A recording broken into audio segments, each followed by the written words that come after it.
Out of the we came, and to it we return. This is one of the last temperate rainforests in the world. Remote, primeval, and pulsing with life. If there's a paradise on Earth, this just might be it. The Alexander Archipelago of southern Alaska. And at the crest of the food chain is one of the most majestic creatures on the planet.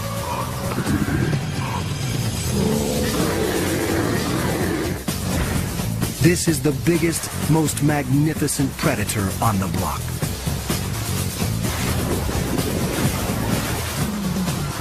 But everywhere, its ancient haunts are under siege.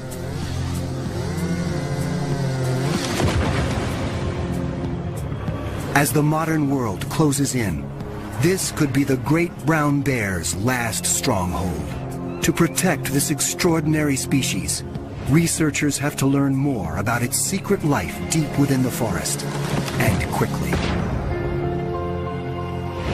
A veteran tracker joins forces with a new technology that may allow us to enter the bear's ancient territory without risking a close encounter of the grisly kind.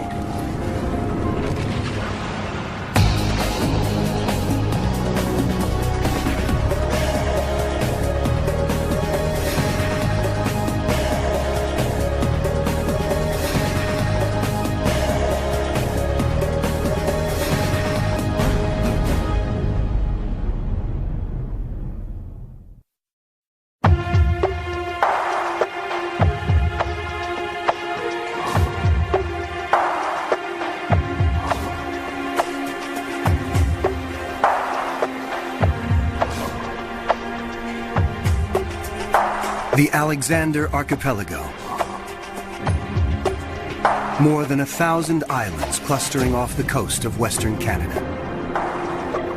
Originally mountain summits, they are blanketed by dense, ancient woodlands. These are some of the last temperate rainforests on Earth.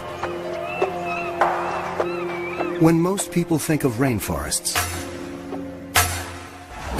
this is what they have in mind. Lush,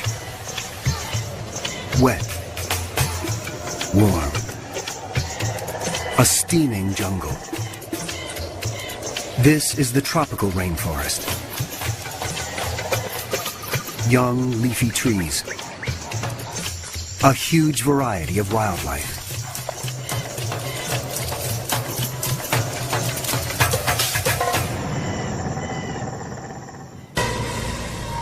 By contrast, the temperate rainforest is relatively cool. It grows in coastal areas, and its trees are mainly spruce and hemlock, often between 500 and 1,000 years old. It is less diverse than the tropical rainforest, but no less imposing. It is a place where land and sea come together to form a whole greater than the sum of its parts.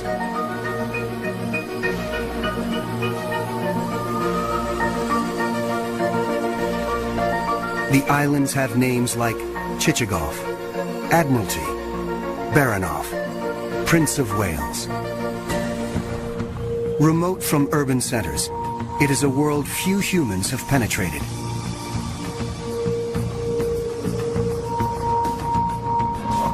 As a result, this vibrant ecosystem is a kind of heaven on Earth.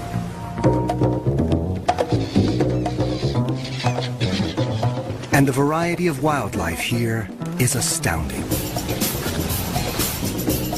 The pristine rivers are alive with countless fish.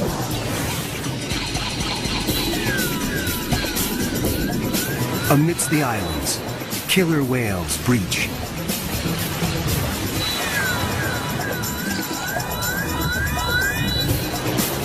And humpbacks plunge.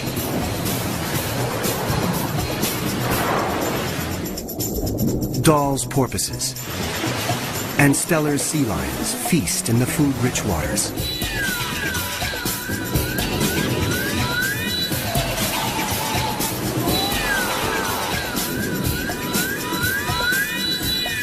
Sitka black-tailed deer make their home in these woodlands, always alert for natural enemies.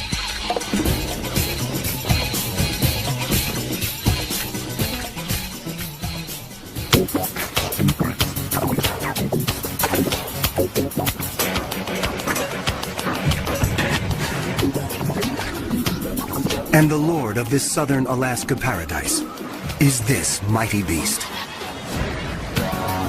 You may know this bear as the grizzly.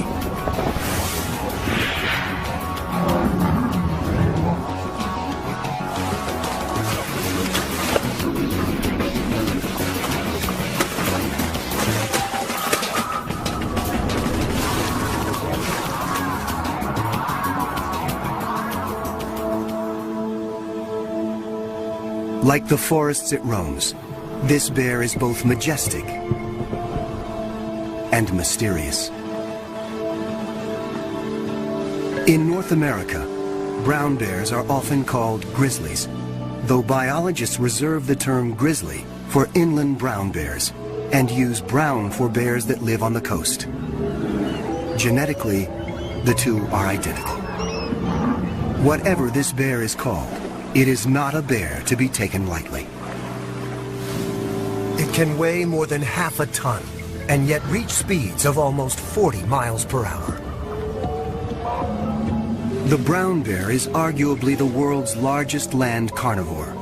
You might think that honor goes to its cousin, the polar bear, but many scientists classify the polar bear as a marine mammal because it spends most of its life in the ocean or on sea ice.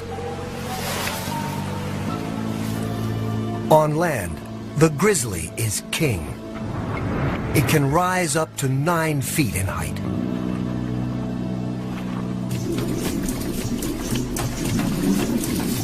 Bears are formidable hunters.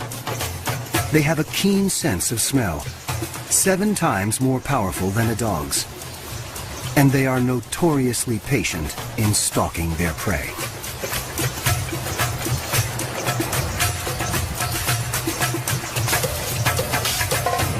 But the grizzly is also a fiercely private animal, and usually avoids the company even of its own species. Any human trespassing on its space is asking for trouble. And that includes biologists who'd like to get close enough to learn more about this reclusive animal.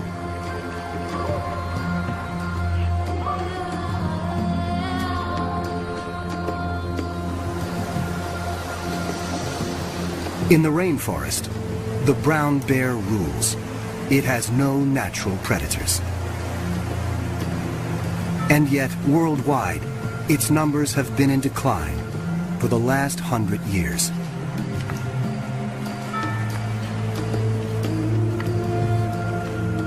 In the early 1900s, more than 100,000 brown bears roamed the western United States. Today, only about 1,000 remain. Across the planet, their range has been cut in half since 1900. In the Pyrenees, on the border between France and Spain, the brown bears were just hanging on. They were down to their last female. Recently, hunters shot her, thereby dooming this population of bears to extinction. Today, roughly 40,000 brown bears live in what might be their last stronghold, the state of Alaska. But every day, humans encroach a little more on their territory.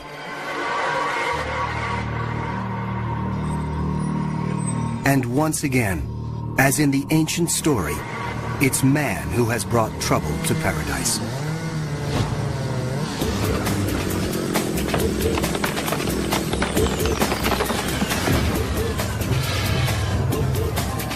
Consumers demand an immense amount of lumber each year to build homes, furniture, and other creature comforts. The inevitable result, forest clear-cutting and the roads built to carry out the trees.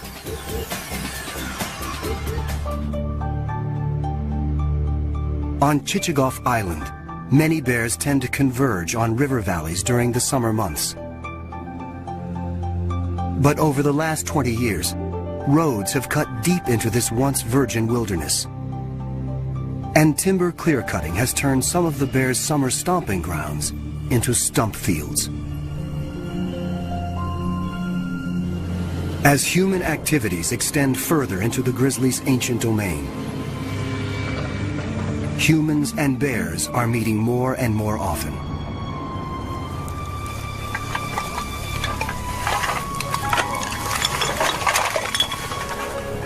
It is a recipe for disaster, for bears, and sometimes for people. This massive predator can be extremely dangerous when suddenly confronted by a human on its turf.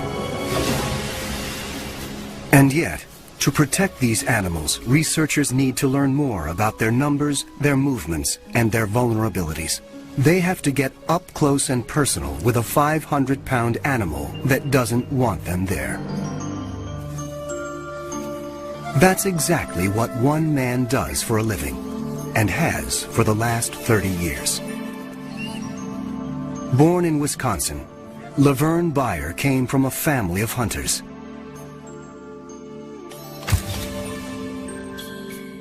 He arrived in Southeast Alaska in 1970 and fell in love with the wilderness. 3 years later, Laverne started working with the Alaska Fish and Game Department, tracking and capturing bears for government research.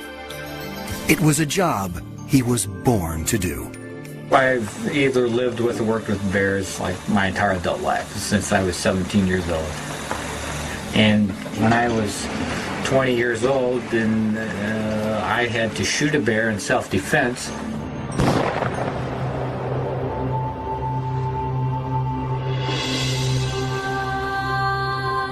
And once you have to shoot a bear in self-defense, that's kind of one of the events in your life you don't forget.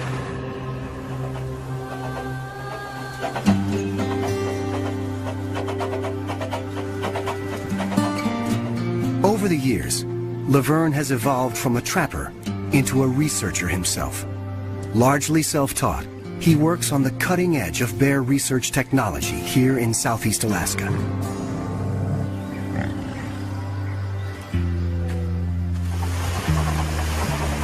Based on a 70-year-old tugboat, Laverne has captured more than 700 bears since 1975 and is now one of the most respected bear trackers and researchers in the region. Someone who combines traditional tracking skills and the best that modern technology has to offer. I'm a man who's stuck in the wrong time period because I appreciate things from the past.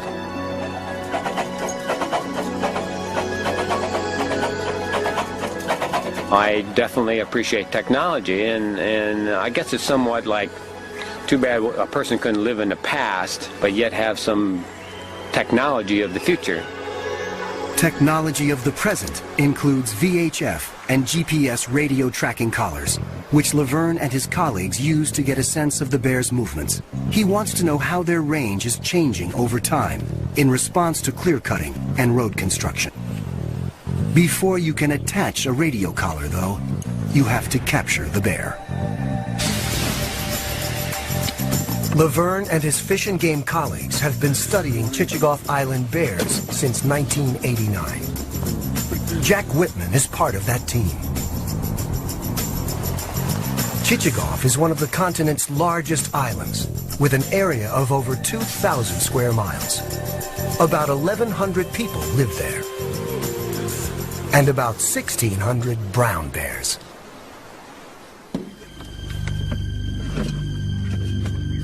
As they prepare for their research expedition into the brown bear's domain, they're all too aware of how alert they have to be. We're trespassing in a pretty major way in places where brown bears live, where most people shouldn't go. It would be foolish, regardless, how one feels about bears, not to carry a weapon.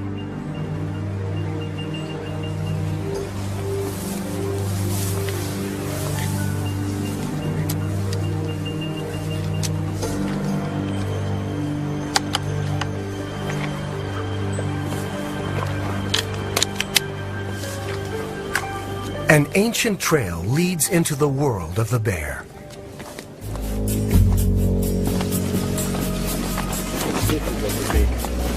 This is a bear trail, it's not a people trail. Yeah. No, there's no people come down here. Years of bear traffic have cut this path through the forest. The bears are out of sight, but their presence is everywhere. You can probably see bear hair still attached. Big knot of bear hair there. To learn where bears roam off the beaten path, Laverne and Jack want to deploy a radio collar. And that means they have to catch a bear.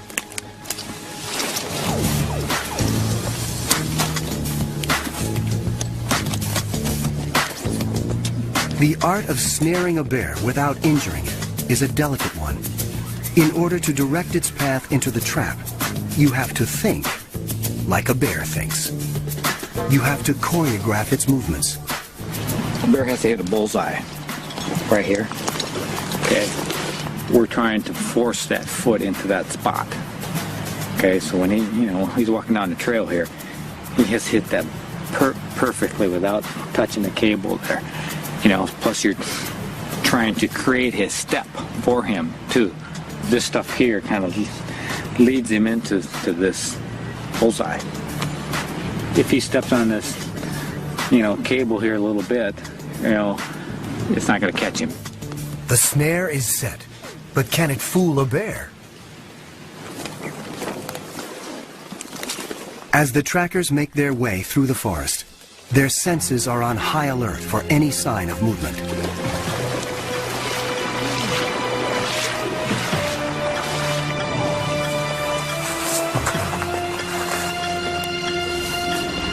One of their snares has been triggered, but it didn't catch a bear.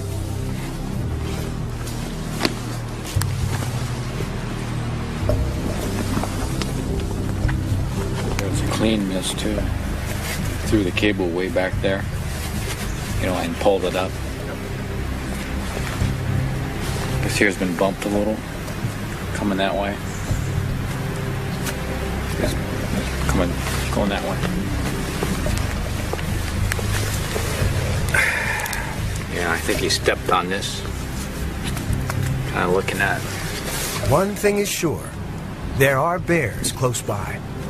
It's nice working down here where there's some targets out there. It's a target-rich environment. They try again and move on.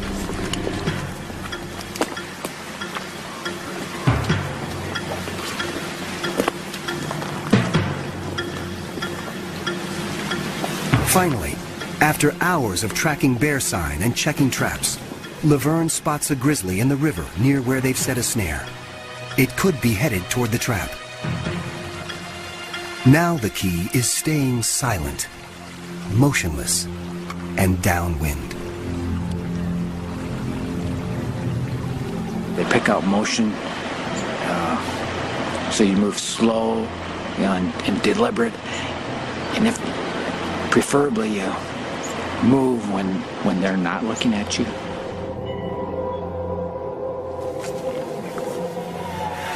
Once this bear has entered the woods, it is virtually invisible. Trying to determine whether the bear knows if we're here or not by the wind. The wind's kind of going right towards it. After nearly 30 minutes, Laverne and Jack hear signs that the bear's been caught.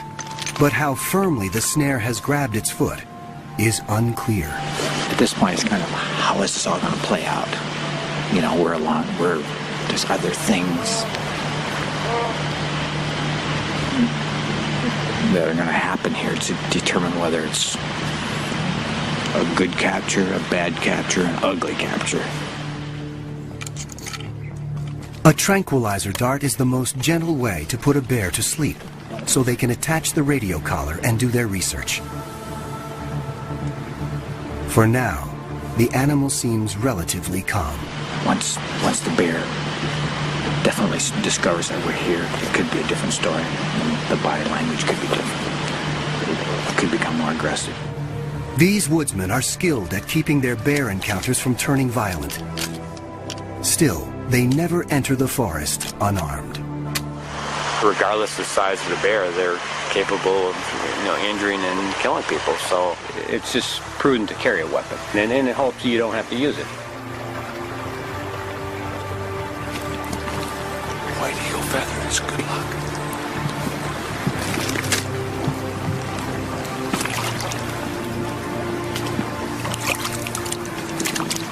To make sure he places the dart accurately, Jack has to get within 10 yards of a 500-pound and now very aggravated bear. As he lines up his sight, Laverne covers him, just in case.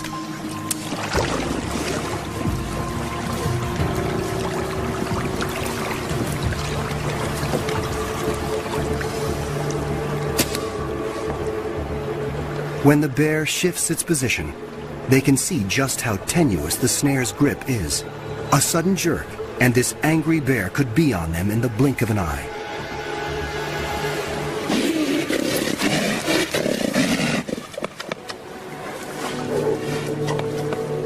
Luckily, the tranquilizer is already taking effect. If not, the bear might easily have pulled free. Minutes later, she's out.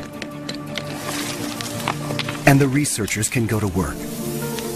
But Laverne and Jack know that another bear could be watching them. Their every sense is attuned to movements and sounds coming from the trees. They waste no time. First, a blood sample. Then, the radio collar.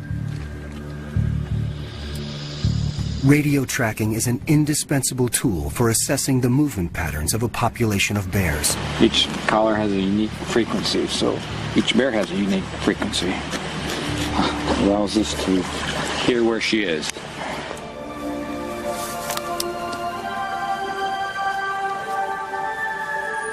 Today, the forest has let them in. It remains to be seen if it will let them leave.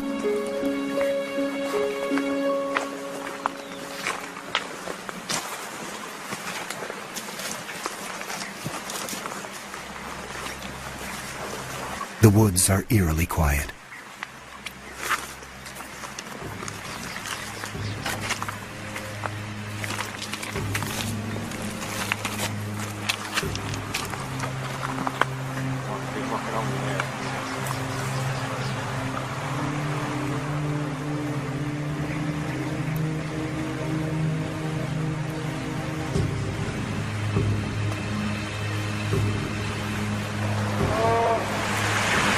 Yep, right there. I think I hear a growl.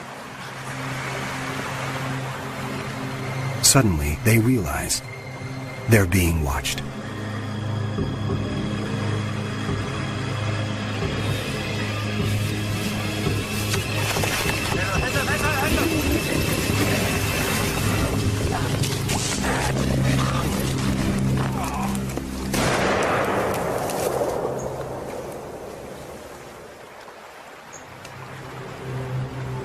A bear attack. Laverne had no choice but to shoot.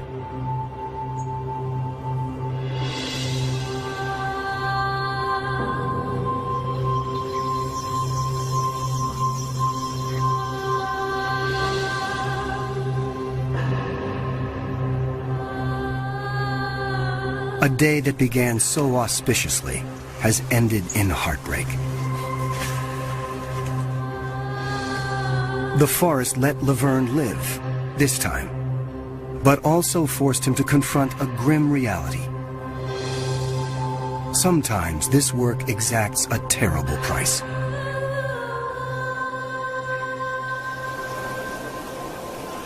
The attack has left Laverne with more than just emotional scars.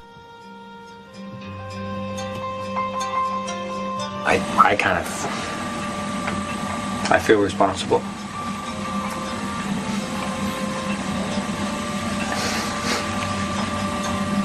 You know, I did not want to pull that trigger. I did not want to kill her.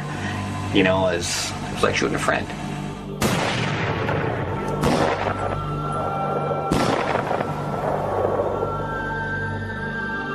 and felt, we're trying to help you. We're trying to help her, or help the species.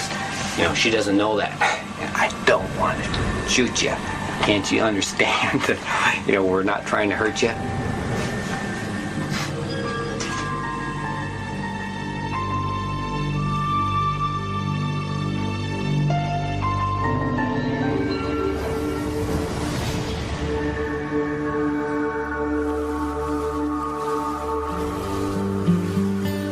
Brown bears are normally solitary creatures.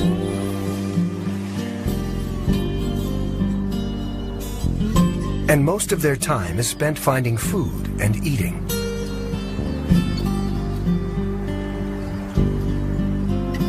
This is especially important for mother bears. These twins were born during winter.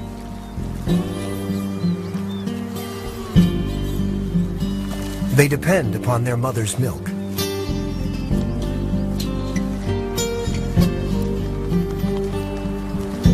She must find enough food to sustain herself and her family.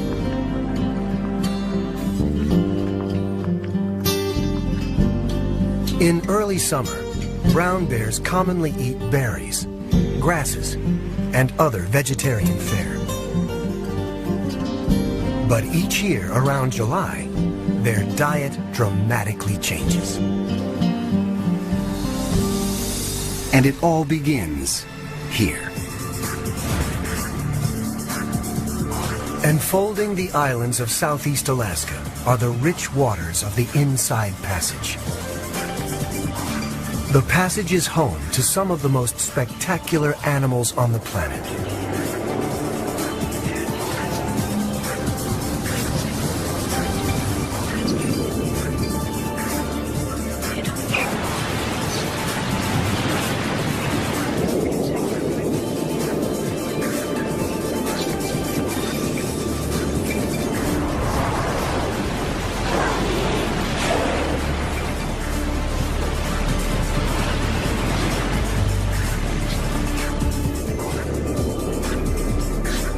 The cold, nutrient-rich waters welling up from the Pacific depths nurture a flourishing food chain. Massive schools of fish thrive on rich plankton and attract an army of predators. Humpback whales gather to feast, working in groups to capture herring.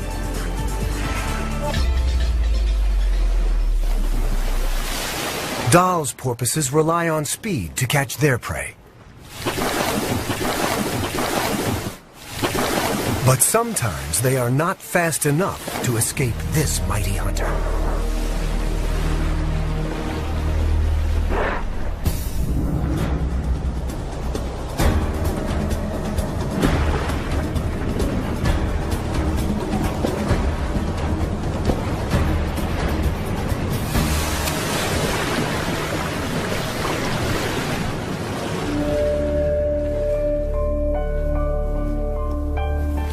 On shore, another mighty hunter is getting impatient, waiting for its share. For in a coastal rainforest, the worlds of sea and land are intimately connected. And the ocean's emissary to the rainforest is this remarkable pilgrim, the salmon.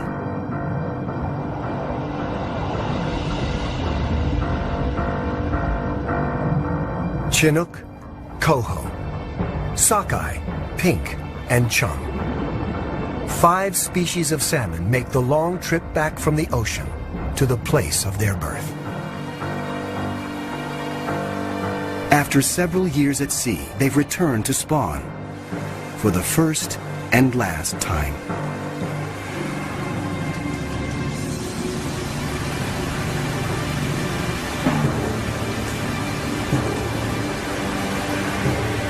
These weary travelers have overcome crushing odds to make it this far.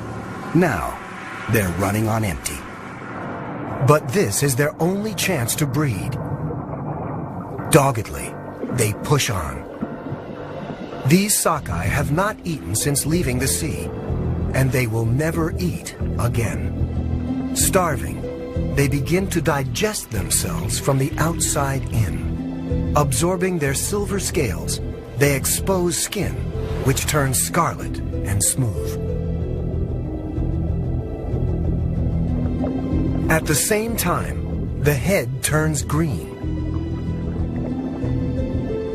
and the male's snout takes a grotesque turn.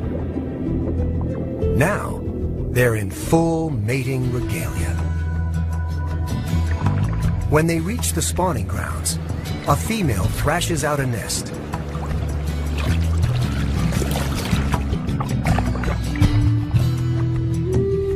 The male shadows her, ready to do his part.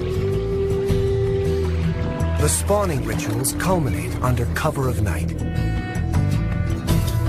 A female shudders with the effort of expelling her eggs.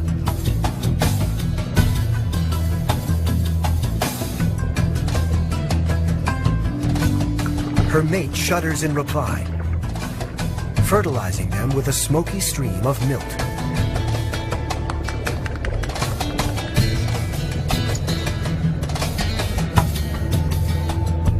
A female can lay 1,000 eggs per nest, and she may build several before she dies.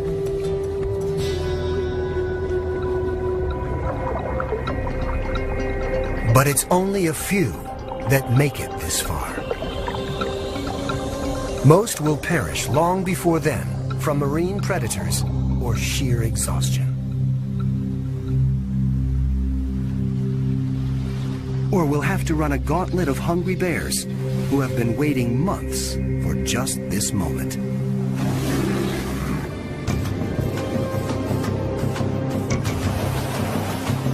Bears are patient hunters, and for animals their size, their striking speed is phenomenal.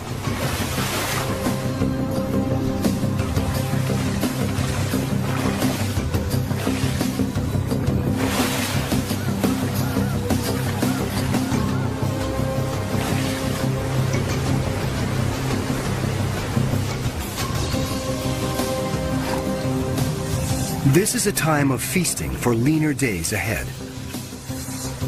Often the bears don't even bother with the salmon meat.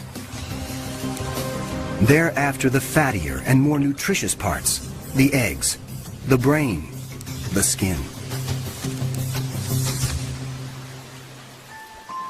Recent studies suggest that the bears perform a vital service for the rainforest, transporting the nutrient-laden salmon from the river to the woods, where the fish decompose and fertilize the soil.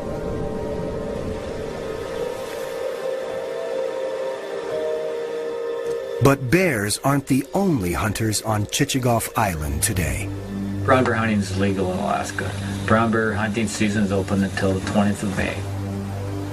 No matter how Laverne may feel personally about the practice, big game hunting is a popular sport in Alaska. If it's going to happen anyway, Laverne wants to make sure it's done properly, and the right bears are taken. Brown bears are the second slowest reproducing big game animal in North America. The female component of the bear population is the component that you want to protect the most. With more than 3 decades experience, few guides are better equipped to track an Alaskan brown bear than Laverne. But he's here for one reason and one reason only: to make sure that if a bear is going to be shot, it's going to be a mature male bear. Laverne operates by another rule as well. He never guides in the same areas where he conducts his research. Today, he's accompanying a hunter to nearby Admiralty Island. We're looking for a male bear, which is a male bear. To identify a male bear, it has to be an 8-foot bear or larger, or like a 22.5-inch skull or larger. It's the body movement, body structure. That bear there has about a 20-inch skull. Which means it's likely a female and off limits.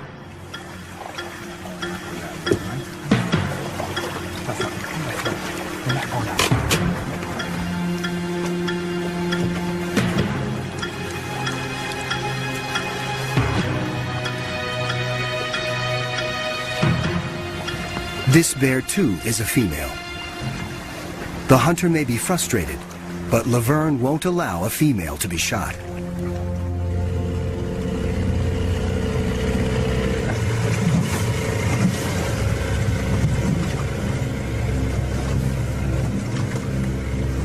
saw a bear on the beach, and we're going to go take a little closer look and see what it looks like.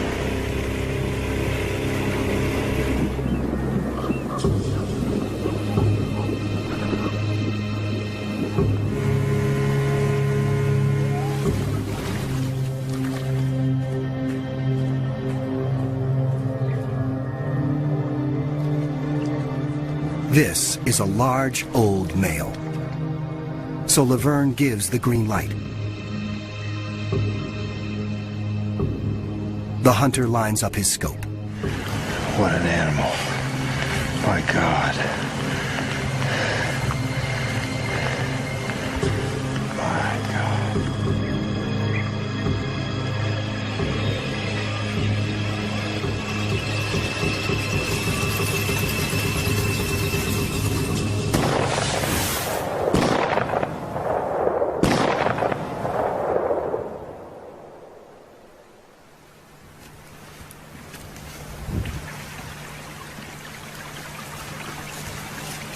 When they reach the bear, he is still alive. Laverne makes sure he is put out of his misery quickly.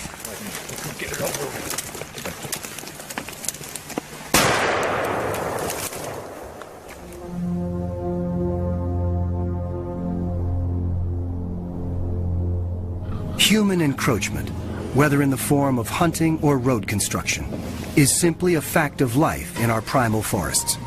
Bear advocates, like Laverne Bayer, have to learn as much as they can about the bears as soon as they can. In their ongoing attempts to penetrate the mysteries of Southeast Alaska's rainforest, investigators have used advanced technologies. The earliest high-tech tool was the radio tracking collar. GPS devices were a big step forward. They make use of dozens of orbiting satellites to calculate the precise location of a tagged animal, sometimes within 3 feet. But GPS only tells researchers where the animal is, not what it's doing. What they really needed was a way of getting a video and audio recorder into the deep forest, where it could show them natural behavior, the kind of behavior humans rarely see, because our very presence changes the way animals behave. Fortunately, just such a device exists. It's called CritterCam. CritterCam is the brainchild of marine biologist Greg Marshall. Its purpose is to show us the natural world from the animal's point of view. Over the last 15 years, CritterCam has gathered remarkable video, audio, and environmental data from a wide array of creatures. From great white sharks and blue whales, to emperor penguins and leatherback sea turtles. For the first time, we are able to see what the creature sees and enter its world without conditioning its natural behavior.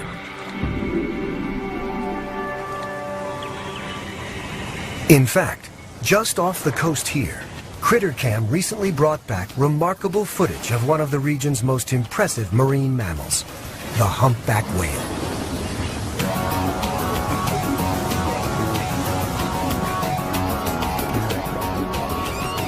CritterCam revealed how humpbacks hunt together beneath the surface. Some whales herd the fish. One blows a ring of bubbles. One calls to scare the fish into the bubble net. And then the entire group rises to engulf the hapless herring.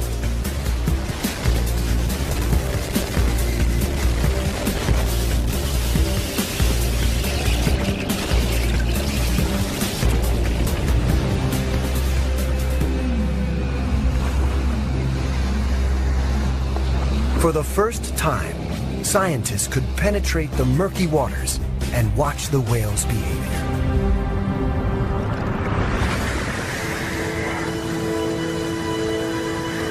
And this suggested another possible use for this technology, this time on a nearby land mammal. Because as experienced a tracker as Laverne is, he's never been able to watch brown bears in the thick of the forest. The GPS has been used on wildlife here in the past few years. Well, the next step for scientists is critter cam technology, seeing visually the wildlife's viewpoint. After years of success using critter cam to study sea life, Marshall and his team have developed a critter cam for land animals. This terrestrial version presents challenges the underwater device never had to face. For one thing, since audio and video signals don't travel through water, all data is recorded to an onboard tape, which is automatically released after 6 hours. There's no transmission with marine critter cam, so interference isn't an issue.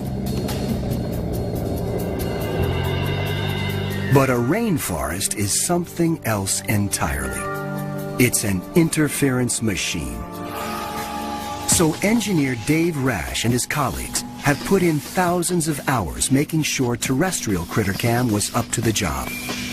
Every element of the device had to be tested and retested, and then retested again. But it will all be worth it if critter cam brings back information that can help researchers protect the species. Still, lab testing only gets you part way. The critter cam team needed to find out how it performed on a live animal before they got into the field with a wild grizzly. How you doing? This is Damascus, the grizzly bear. He's about a 5-year-old guy. Lay down, lay down. Be a good boy. Look at that thing. Look at that thing. What do you think of that?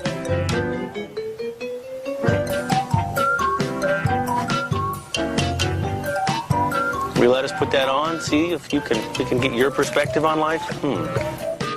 Feed me, and I'm yours. Come here. Let's look around. Let's walk up here. Take a bear walk. What do you think? That's good. And one last test. Because even though this critter cam won't be diving to the ocean depths, there is still a good chance it's going to get wet. Good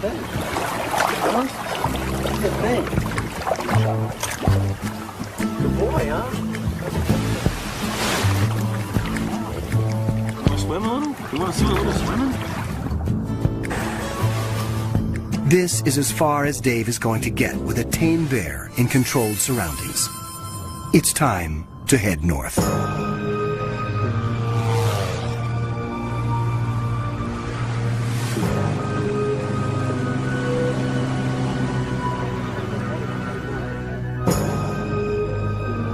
The terrestrial critter cam can dispense with the heavy recording mechanism and transmit directly to a remote receiver. Which is a good thing, because the device won't be buoyed up by water, as the marine version was. Another plus, the device won't be limited by the length of a videotape.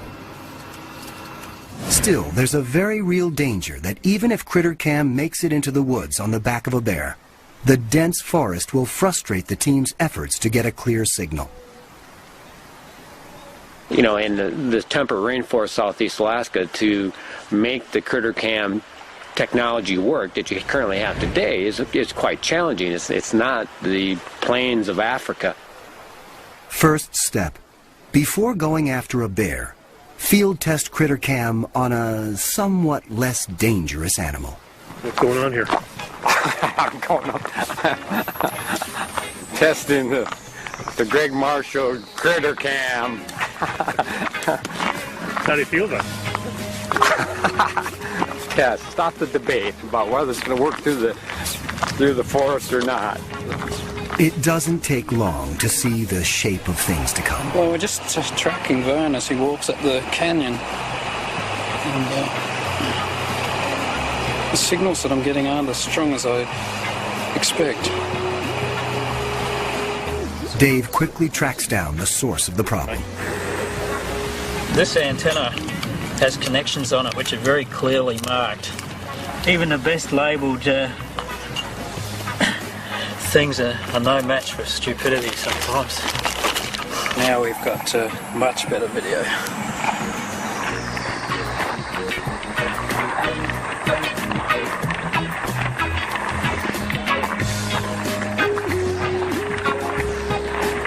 Check it out. Hey, there's somebody holding an antenna.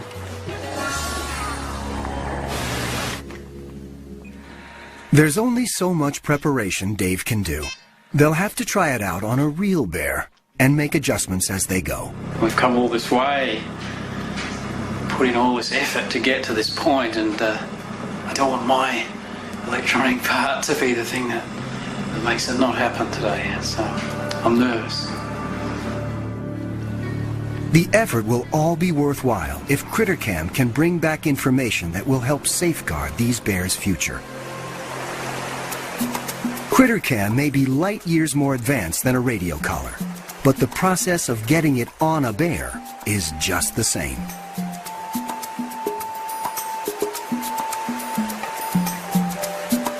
You carefully check various snare locations to see if a bear has been caught. The morning wears on, and only empty or sprung traps are found. Finally, a snare with a bear. It's a small bear, a juvenile, but it will do just as well as a large one for the lightweight CritterCam.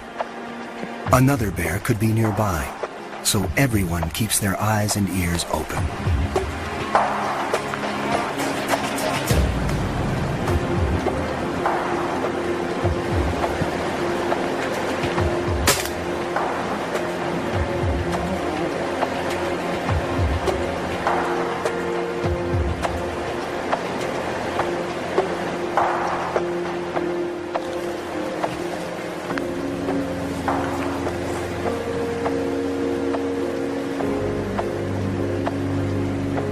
Now, the main event. Dave, you ready with that thing yet?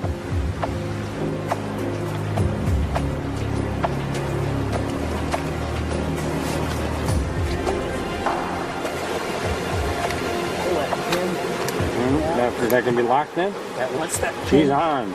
Till you hit the button, huh? Can you push that little thing in there? The device is locked in place and set to transmit. Time to wake up the bear.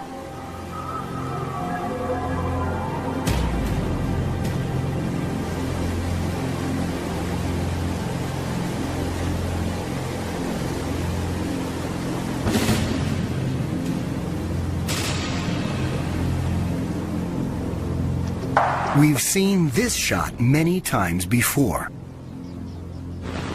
but we've never seen anything quite like this. She doesn't seem to mind the CritterCam around her neck at all. The bear is groggy, but she knows enough to head straight into the woods. The system's working.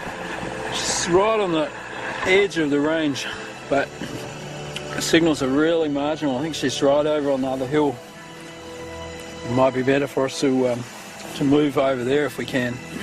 Now I guess the work begins as we track the animal and see where it goes. So we might have our night cut out for us.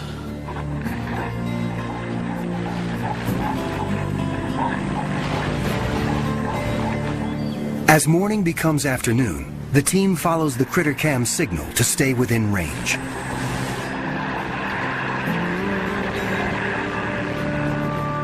Dave continually monitors the system's performance in this difficult terrain. Suddenly, an animal known for its solitary nature shows its softer side. Right there. There's a bear with her. She's having a greeting right now. That might be Mom. This is a complete surprise. The critter-cammed bear is old enough that Laverne wouldn't have expected it to be spending any time with its mother.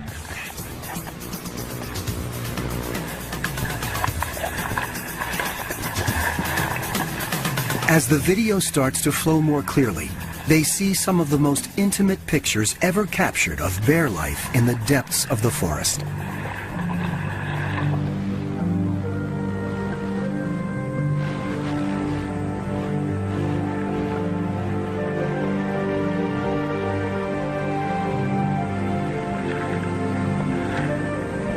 She builds a daybed and curls up for a nap. See, that was cool. The fact that she joined up with two of the bears. Did he actually just say cool? He did. Wow. I thought it was cool, and I think he smiled. When the bear wakes up, an excited Critter Cam team watches as she eats some Devil's Club berries, a staple of the brown bear diet. Oh, check it out, yeah.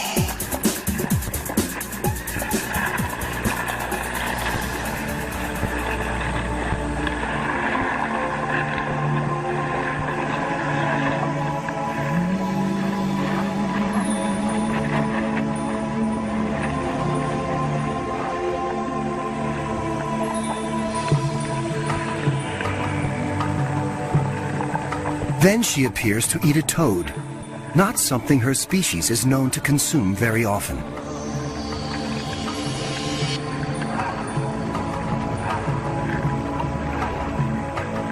But berries and toads are just appetizers for a brown bear.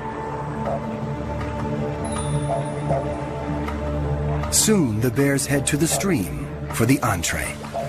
And the young female is in the midst of it all.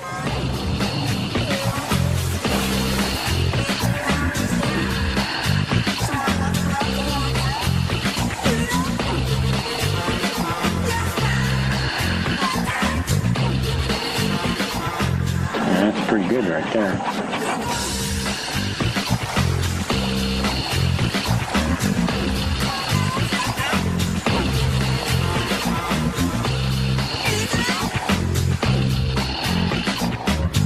Laverne and the others are glued to the monitor.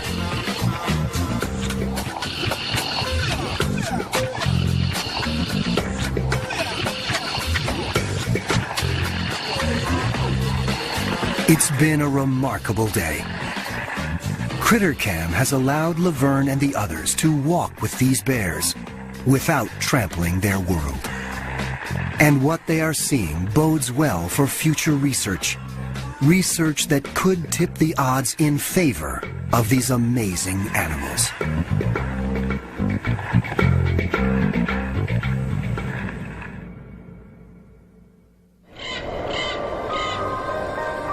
It took thousands of years to create the rainforests of Alaska's Alexander Archipelago. They comprise some of the most pristine wilderness in the world. And they could be gone in just a few generations. The future of road building in southeast Alaska is unclear. But what is clear is that more roads would mean more pressure on the bear's home territory. And more encounters between human and bear. The brown bear's best hope may lie with researchers and advocates like Laverne Beyer, a man who has seen grizzly bears die, sometimes at his own hand, and knows all too well the cost of unrestrained human expansion. There are undoubtedly many stories hidden within the thick shadows of the northern rainforest.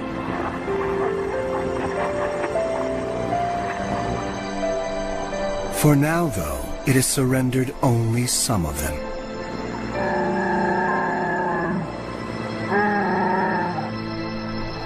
Time alone will tell if it can be persuaded to relinquish more.